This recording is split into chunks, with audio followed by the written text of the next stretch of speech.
Béninoises et Béninois, chers compatriotes, c'est avec une grande joie que je me retrouve en cette veille du fête de l'indépendance de notre cher beau pays, le Bénin, après une si longue absence.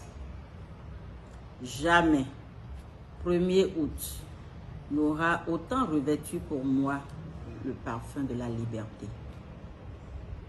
Vous me permettrez, à l'entame de mes propos, d'avoir une pieuse pensée pour ma maman, notre maman, la présidente honorable Rosine Vieira Soglo, qui s'en est allée faire la félicité éternelle.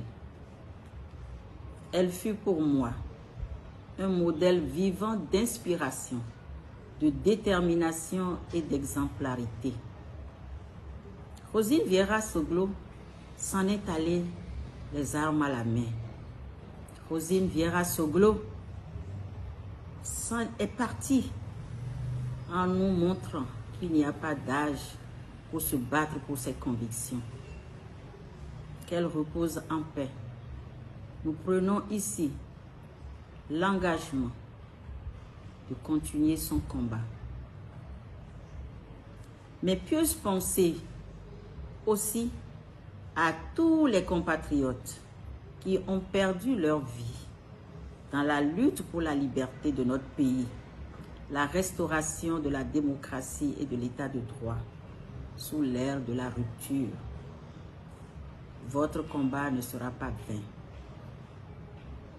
Béninoises, mes sœurs, Béninois, mes frères, chers compatriotes, c'est avec un cœur néanmoins empli de tristesse que je vous parle en ce jour.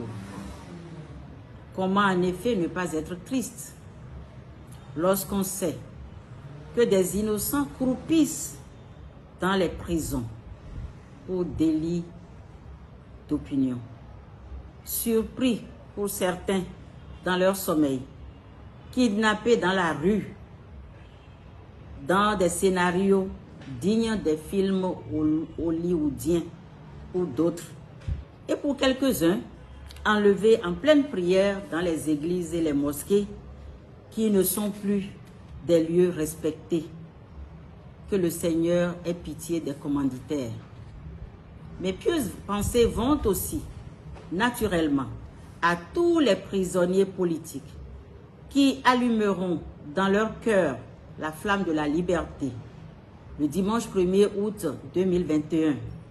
Cette flamme scintillera de 1000 feux, éclairera les obscurs geôles de la République où ils sont entassés tels des sardines.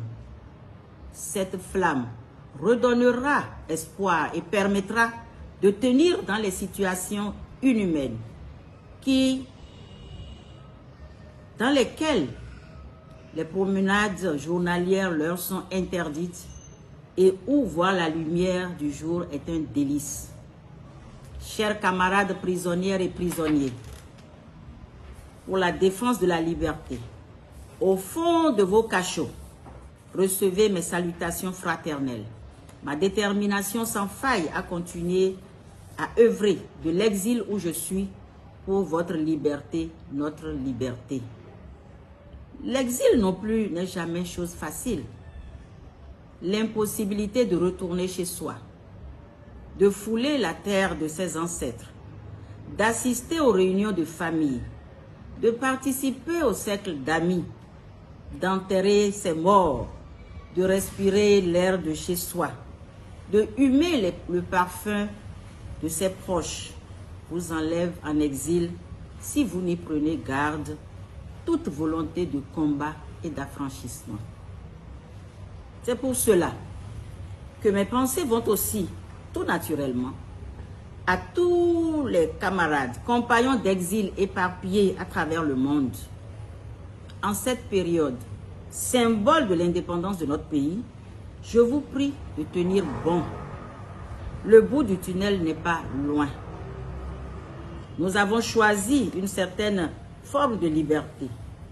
La liberté d'aller et de venir, de continuer notre combat pacifique, dans le respect de nos engagements envers ceux qui nous hébergent.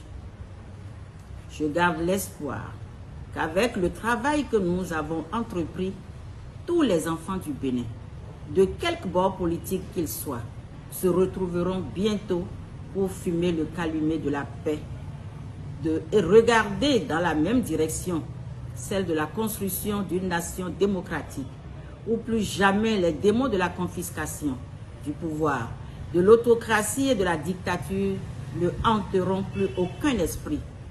Nous avons le devoir de rompre le cercle de violence gratuite.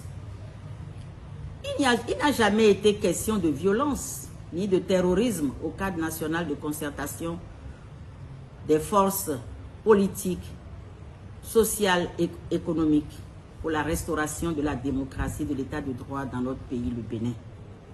La haine, le désespoir peuvent certes entraîner la violence. Malgré tout ce qu'ils nous ont fait vivre et continuent de nous faire vivre, malgré la dureté de la répression, il n'y a pas et il n'y aura pas de place pour la haine et la violence en nous. Il n'y a jamais eu et il n'y aura pas de violence. La seule chose sur laquelle nous comptions, c'est la détermination du peuple à se battre pour sa liberté. Cette détermination, nous savons que vous pouvez toujours... Cette détermination que nous savons, que vous portez toujours au fond de vos cœurs. Il me plaît donc ici de vous supplier de rester debout et d'être serein. Vous pouvez pardonner si vous le voulez, mais vous n'avez pas le droit d'oublier. Béninoises, mes sœurs, quel plaisir de vous retrouver bientôt. La distance n'émousse en rien les sentiments de fierté d'être votre fille, votre sœur, votre mère, votre amie. C'est avec un réel plaisir, en cette veille de fête de l'indépendance de notre pays, que je vous adresse mes sincères vœux de bonheur et de stabilité dans vos foyers. Mon combat, notre combat de femmes, avait aussi pour but de nous alléger les difficultés à remplir notre rôle déjà bien compliqué de femme, d'épouse et de compagne.